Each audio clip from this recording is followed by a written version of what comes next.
Albums that were both released on the same day. Rob here with another video. Thanks for joining me. I've had a bit of fun over the last couple of days going through my collection and finding albums that came out on the same day. If you got the internet and a decent sized record collection, maybe you could do a response to this video. So I'm going to go back to 1968 and November the 22nd.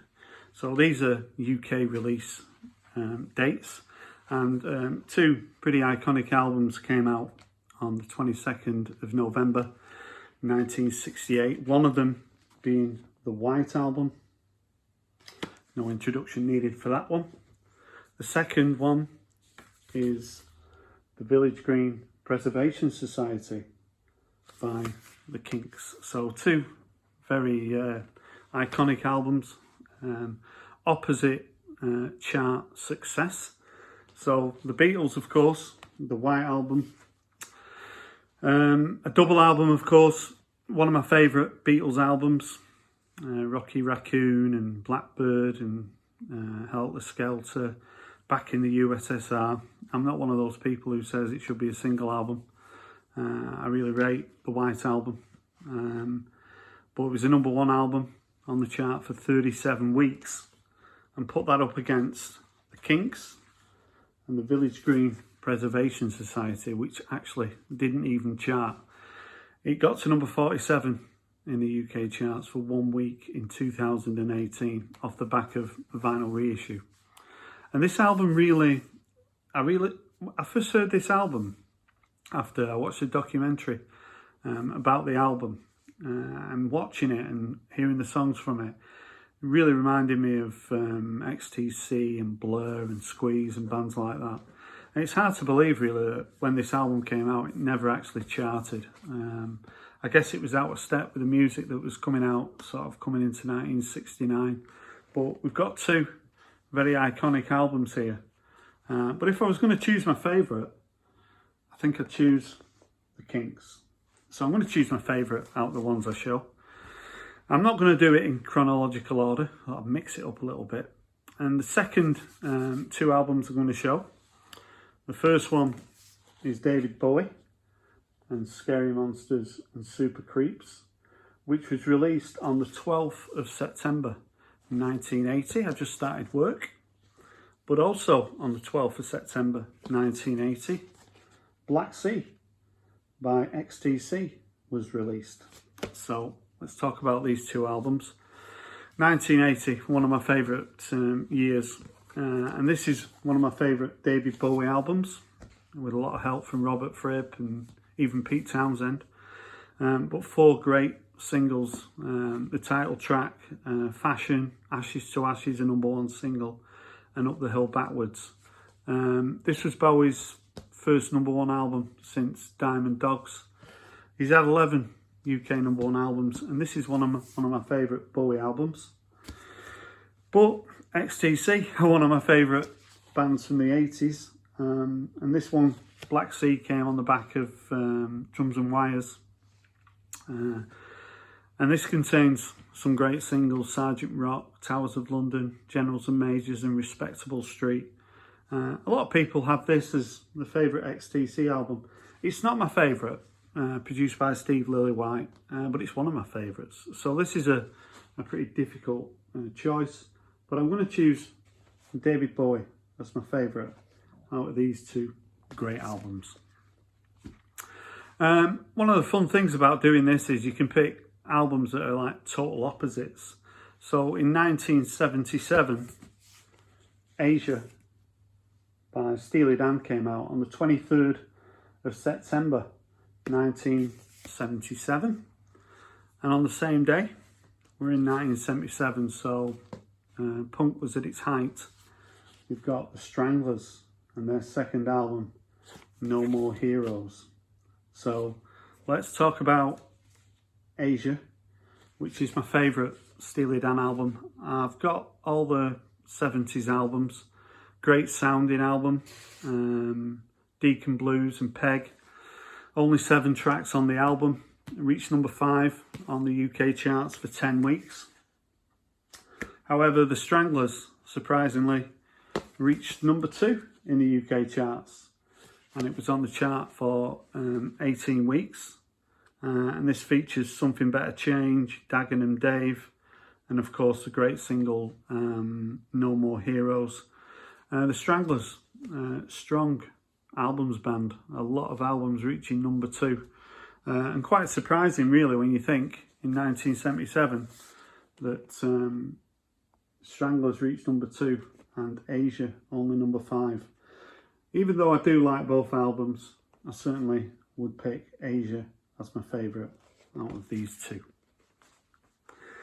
Let's go back to 1980 because it is one of my favourite years for music, and Echo and the Bunnymen released their debut album on the 18th of July 1980. But on the same day, Joy Division released their second album, Closer, which came out after the death of Ian Curtis. So let's talk about Echo and the Bunnymen, a favourite band from Liverpool. I can remember buying this when it came out. I love the single Rescue, Pictures on the Wall, all that jazz. It's my second favourite Echo and the Bunnymen album. I just love everything about this album. So up against Closer, Joy Division's second album. It charted before Unknown Pleasures. When Unknown Pleasures came out, you know, people weren't queuing around the block to buy that album. It was only after Ian Curtis's death, really, there was a lot more focus on Joy Division. And this actually reached number 6 in the UK charts for 9 weeks. And this one reached number 17 for 6 weeks. 2 of my favourite albums from 1980. I would have to choose Closer though, by Joy Division. Now this video was inspired by another channel in the VC, Nick's Final Butty, who spoke about these next 2 albums being released on the same day on his most recent video, and that sort of gave me the idea about this video. So 2 albums released on the same day. The debut album by Madness, released on the 19th of October 1979, followed up by the debut album by the Specials. So the 19th of October 1979, and these albums were in the singles chart most of 1980 as well. Really hit a sweet spot in the UK. Two-tone music, highly popular. Let's talk about the debut by Madness, which was on the UK chart for 79 weeks. Reached number 2 as well, containing One Step Beyond, My Girl, Night Boat to Cairo, and The Prince. Really good. My favourite Madness album with such a great jacket. But Coventry's finest, The Specials, were in the UK charts for 45 weeks. Reached number 4. And this album contains Message to You, Rudy, Concrete Jungle, Nightclub, Blank Expression, Too Much Too Young. Great album. Both really strong albums. If I had to choose one though, I'd have to go with the Specials debut album. Let's go to 1991 and 2 albums with different stories about them. One of them sold very heavily. Achtung Baby by U2. 93 weeks on the chart. Reached number 2. And Laughing Stock by Talk Talk. So the 19th of November 1991. So coming to the end of 91. And U2 album, very iconic tour. Only reaching number 2 though. Funny how Zeropa and Pop got to number 1. But this was in the chart for 93 weeks and couldn't get to number 1. But it's got some great singles on it. Fly, One, Mysterious Ways, even better than The Real Thing. Very strong U2 album. The opposite with Talk Talk, the final album, Laughing Stock, only on the UK charts for 2 weeks, reaching number 26.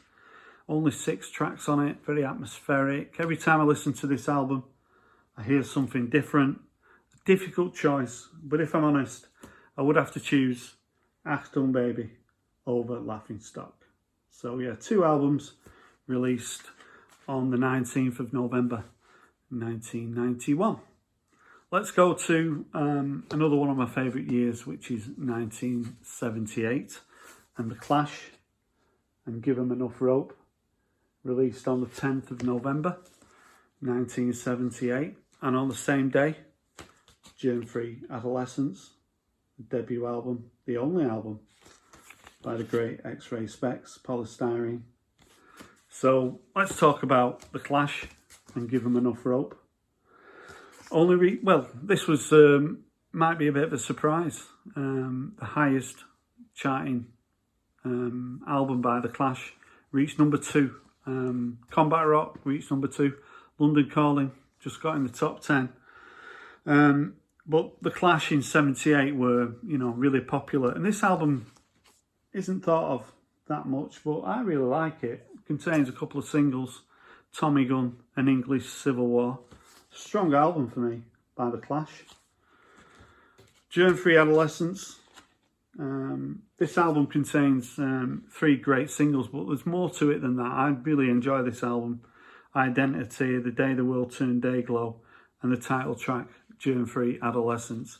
Both albums released on the 10th of November 1978. If you had to choose my favourite, it would have to be X-Ray Spex and Germ-Free Adolescence.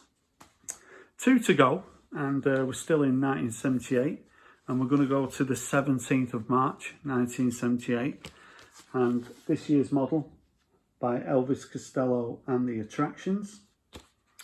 And on the same day, Generation X and their debut album, both released on the 17th of March 1978, a great year. And this contains, so it's Elvis Costello with the Attractions now, instead of his debut album.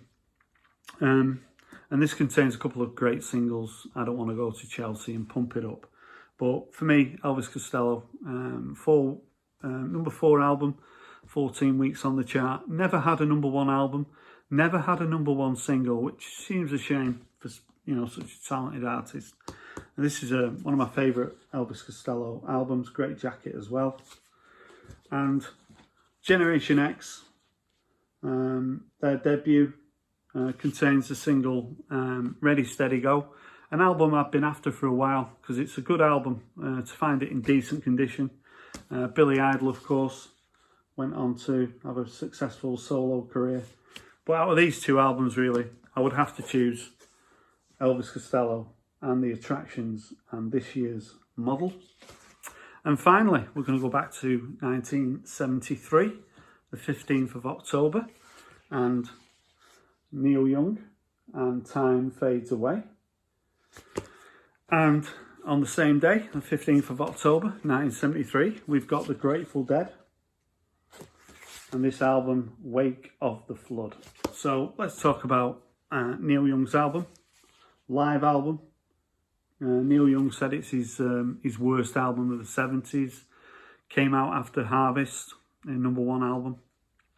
This only reached number 20 in the chart, and it was only in the chart for 2 weeks.